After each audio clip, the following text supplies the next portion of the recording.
Hey everyone, welcome to the show. Today we're talking about something that should be simple, straightforward, and yet somehow constantly gets messed up. Accessibility. You see, making spaces accessible isn't just about checking boxes on a building code.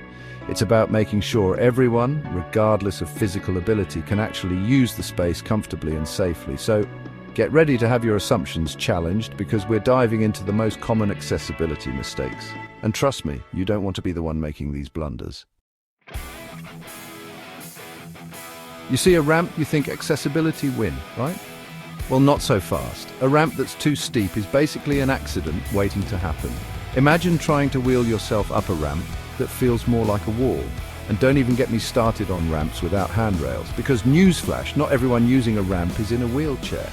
People with mobility issues using canes or walkers rely on those handrails for support.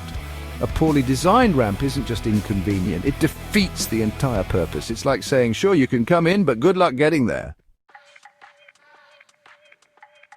Signage is supposed to make life easier, but for people with disabilities, it can be a minefield of frustration. Signs placed too high, useless if you're in a wheelchair or have limited reach. Signs with low contrast or tiny fonts, a nightmare for people with visual impairments. And let's not forget Braille, which seems to be mysteriously absent from so many public spaces. It's like the people who designed these signs forgot that not everyone experiences the world in the same way. You'd think doorways would be a simple matter, right? Big enough to walk through, what's the big deal? Well, for someone using a wheelchair, a standard doorway can be an insurmountable obstacle. Those extra few inches of width make all the difference between independence and having to ask for help. And let's not forget about heavy doors that are difficult to open, especially for people with limited hand dexterity. A doorway should be an entrance, not a barrier.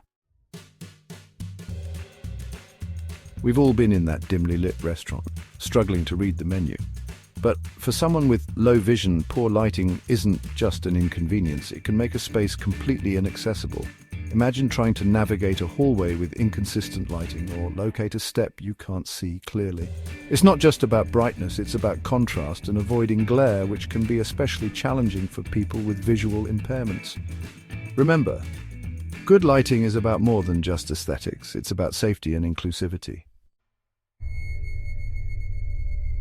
We've all been there, the desperate search for a decent public restroom, but for people with disabilities, finding an accessible restroom can feel like winning the lottery. Grab bars that are missing or poorly placed, a recipe for disaster.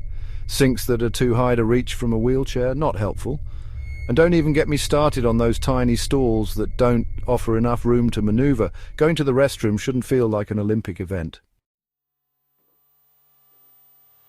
So there you have it, folks. The most common accessibility fails that are all too prevalent in our world. But here's the good news.